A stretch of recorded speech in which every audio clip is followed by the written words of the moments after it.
Feeder 1, feeder 2, feeder 3 માં અત્યારે લાઇટો કાઢે છે અને એક દિવસનું નથી, રોજે રોજ રાત્રે ઓછું ઓછી 3 થી 4 વાર લાઇટ કાઢે છે. કલાક, 2 કલાક, 4 કલાક, જેમ એમની મરજી ફાવે એ રીતે લાઇટો ગુલ થઈ જાય છે. મારું જીબી તંત્રને અને જે તે અધિકારી લાગતા ઓળખતાને એટલું જ કહેવું છે કે તમે વિરમગામમાં હાજર રહો. જોબ અહીંયા કરતા હોય તો સ્થાનિક લેવલે તમારે અહીંયા જ અધિકારીને રહેવું પડે.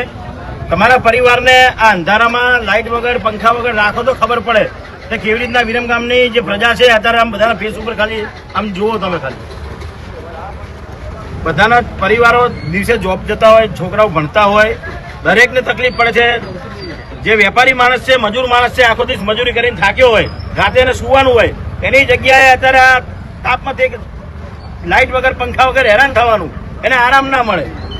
હાલ અહીંયા લગભગ 250 થી 300 લોકો હાજર છે અને વિરોધ કરીએ છીએ બધા. જે કઈ અત્યારે ઉત્તર વિદ્યા યુનિવર્સિટી કરવામાં આવે પૂરો વિરોધ કરીએ.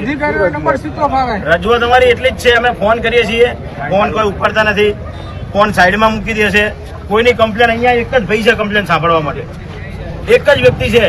રાત્રે અહીંયા ઓછામાં ઓછી કેટલા જણની જોબ હોય છે એ તો કહો. એક માણસને ખાલી બેસાડે છે, એક માણસ કરશે શું? અત્યારે જવાબ દેવાવાળો એક જ માણસ છે. એટલે મહેરબાની કરીને વિરમગામની પ્રજાને હેરાન ના કરો અને કોઈ ત્રાસ ના ગુજારો. વિરમગામની પ્રજા જો ધારશે ને તો બધું કરી શકે એમ છે બધી.